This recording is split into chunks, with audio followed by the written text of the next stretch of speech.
gather before me. Hungry, terrified, clutching your babes to your breast. Emperor Emir has marched his legions into our lands, laid siege to every fortress from here to the Blue Mountains. Rabid and ravenous, he bites and bites away. Men of the North, you stand at the precipice.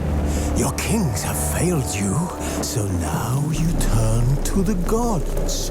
And yet you do not plead. You do not kneel to dust your heads with ash. Instead you wail, why have the gods forsaken us? We must look into the trials we failed long ago. In a time past, our world intertwined with another through an upheaval scholars call the conjunction of the spheres. The gods allowed unholy forces to slip into our domain. The offspring of that cataclysm was the nefarious force called magic. Yet we did not banish it, instead studying the vile arcane for our own power and wealth. And the monsters at our door, the unholy relics of this conjunction. The trolls, the corpse eaters, the werewolves. Did we raise our swords against them? Or have we laid this burden on others? On so-called witches. Stray children taught the ways of foul sorcery, their bodies mutated through blasphemous ritual. Sent to fight monsters, though they could not distinguish good from evil. The flicker of humanity, long extinguished within them. Yes, their numbers have dwindled through the years, but a few still roam our lands, offering their bloody work for coin. To this day, they shame us with their very existence. The North bleeds, flogged by war. The battles are the gods' whip, chastisement for our sins. And let us not forget the terrors, the scourges from beyond our world. The wild hunt rides the sky with every full moon. The Dark Raiders abduct our children into lands unknown. Some say they herald a second conjunction. Can we chart a course back into the light? Will we find the strength to banish the mages from our kingdoms? Unite around the warmth of the eternal fire. Nigh is the time of the sword and axe. None will fight this war in our stead. Nigh is the time of madness and disdain.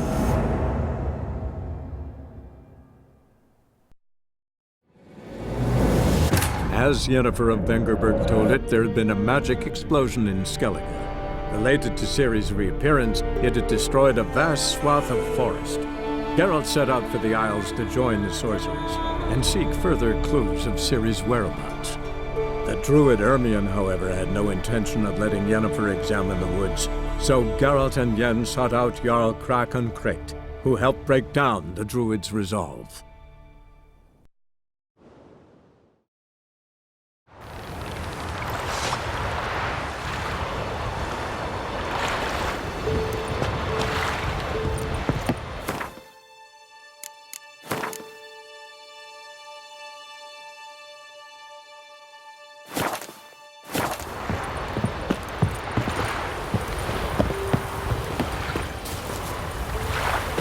These continental dandies come a-strutting, then we gotta drag their corpses out of the inn.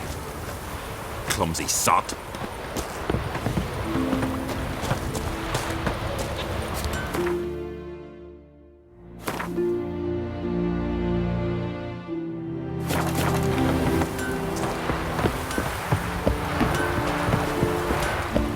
Go back, Mr. King.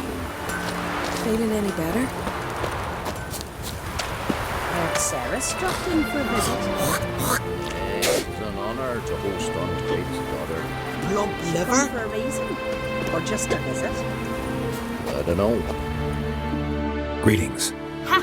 Nary a soul for months. Then one day guests from afar start dropping like rain in springtime. You weary traveller? Hungry?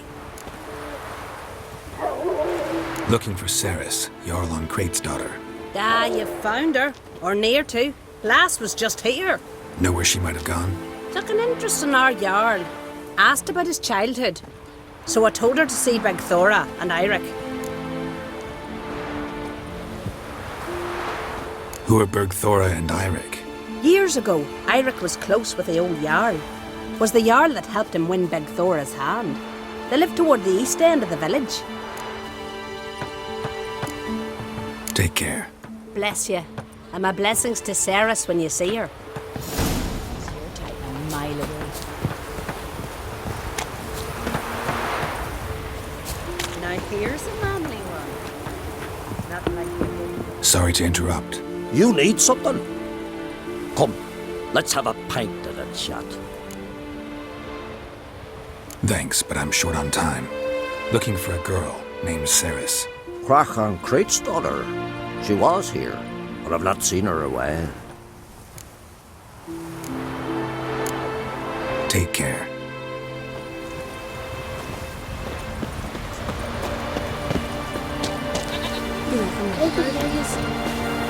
Greetings. I'm looking for someone. Lucky chap you are then. Truth be told, I'm taken, but village is brimming with lovely girls. Did you say lovely girls? Where? Maybe one would be willing to show me around the island. Well, there's Vea, lovely one, Cooper's daughter. Though, nah, she's got teeth like fish hooks. Now Deborah, there's a fine lass, teeth bang on straight. Though there is a growth under her right eye. Maya's got a right dreamy face, if not for that bit of bone rot on her right foot. Ah, nuts. Now I give it a think, well, none of these lasses are really appealing. I'm looking for Ceres. The skinny thing. Lovely doe eyes, true, and she's from an honourable house. But the lass is gaunt as a sapling. I don't know where she is, and her father... Ugh, tell Crack to calm down. No Skellige lass can perish in her own isles. All right, she was here a few hours. Went to find me man Eirik. Needed to talk, she said. They should be on the beach, t'other side of the isle. Thanks. Take care. Good luck searching. Calm yourself.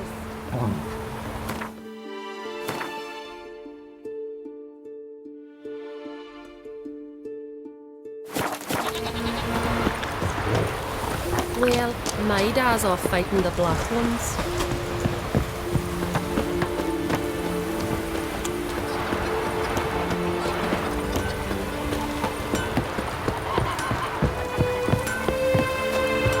Watches over Clan to be yourself. The blood of kings.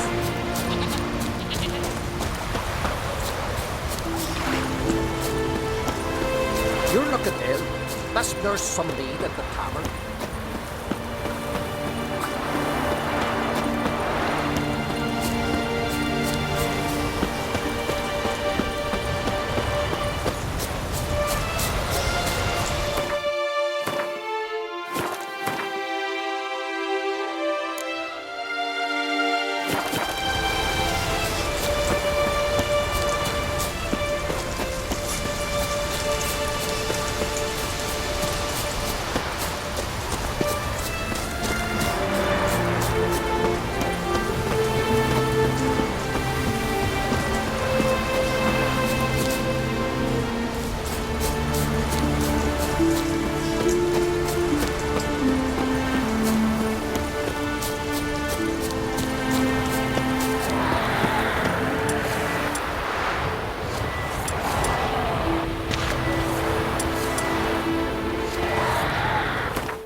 swimming like gulls around the waist heap.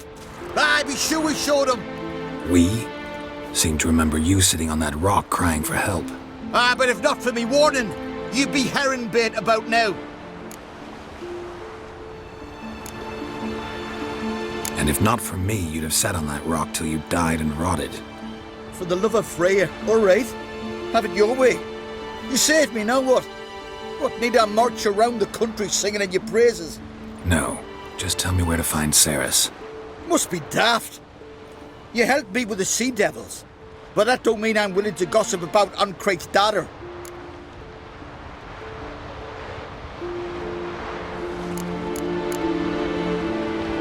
Here are your options. Tell me where Ceres is, or I'll tell everyone I found you sitting on a rock, scared witless and screaming like a woman. Talk all you want. No one will believe a foreigner telling tales about an islander.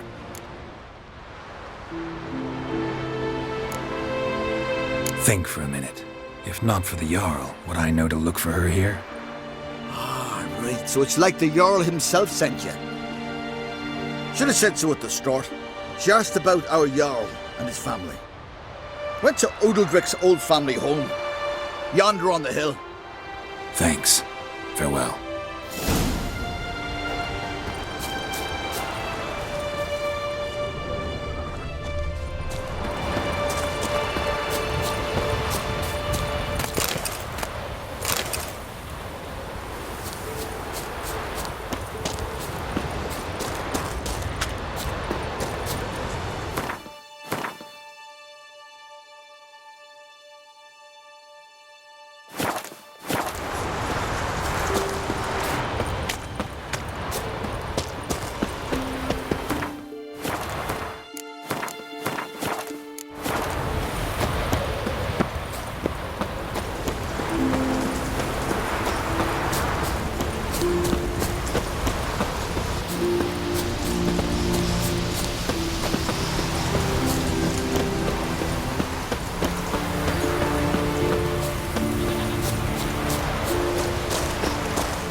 Bad paper, son.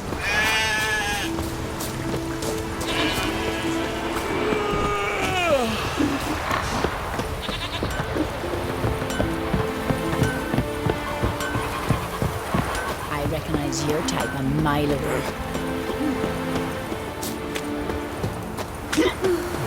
I could have married a continental man.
Seriously wrong here. Fresh footprints. Could be Ceres's.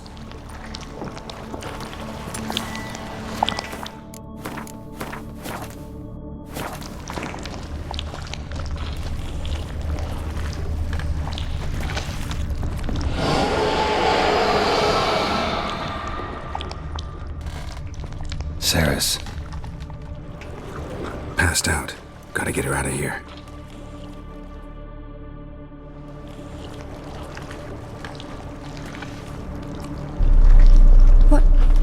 What happened? Where am I? Oh, my head. Pain's just awful. Got hit with something heavy. Geralt? Why are you here? Came to look for you. Croc's worried. Taking you home. I won't go until I help Ulrich. The sword! Where's the sword? I've got to go back! You're not going anywhere. I carried you out of there a moment ago half dead. I have to! You have to tell me what's going on. Why'd you go in there? I wanted to help Ulrich. Sure, he was acting strangely, but I don't see how your stroll through a haunted house will help him. It would have if I'd only found the sword. So what's this sword all about? It's Brokvar, the ancestral sword of Udalric's clan. I needed to lift the curse that holds Udalric. A curse? Long story. Years ago, Udalric and his little brother butted heads over the sword. As custom has it, the clan's sword should go to the firstborn son, Udalric. But his father gave Brokvar to his little brother, Aki. Serious insult in these lands. Serious enough for Udalric to break a sacred law here in Skellige. He openly questioned his father's decision. Guessing the old Jarl couldn't let it pass. They chained Udalric to a pile, up to his waist in the sea. Spent 3 days like that. When his punishment ended, he and Aki sailed out to fish. Got a feeling this trip didn't end happily. Your feeling's right. There was an accident. A storm broke out and Aki fell overboard. Udalric had his hands full with the sails. Didn't hear his brother until it was too late. Didn't hear? Or didn't want to hear? Some folk on the Isle had the same doubt, but none would mention it aloud. What do you think? Did Udalric kill Aki? I don't want to jump to any conclusions. But I do think whatever happened at sea that day, well, it's affecting Udalric right now. Powerfully so. And it could have something to do with that sword. What did you plan to do with the sword? I thought Aki's ghost would want it back. The brother's ghost? Long as I remember, folk have said Udalric's the chosen one. The one the gods speak to. I believed it once. But now, considering certain things, I think he's just haunted. And it's his dead brother that's haunting him. Daring theory. Not breaking any of your laws just by thinking it. Don't care. I don't believe it's the gods talking. Have you seen him? He's covered in scars. Thought he earned those in battle. If you call the strife in his heart and head a battle, I've asked him about it. He said the voices command him to hurt himself for the glory of the gods. I think not. It's not the gods, it's Aki. So you believe Aki's getting his revenge, because Udalric let him die? I've talked to Yort. He swears Udalric didn't start hearing voices till after Aki's death. And I don't think Yort's mistaken. He knew both those boys from the cradle. I think we've to give Brokvar to Aki, and he'll leave Udalric alone. Not a bad idea, on condition it's a ghost we're dealing with. But something doesn't add up. What's that? Aki drowned at sea, said so yourself. But the ghost haunts this house. Aki and Udalric both lived here. Maybe that's why. Thanks for your help, Geralt. But I've got to get the sword. Out of the question. I'll get it. Really? Thanks. So I can go see Udalric? No chance. You're weak. Might pass out again along the way. Wait here, we'll go together.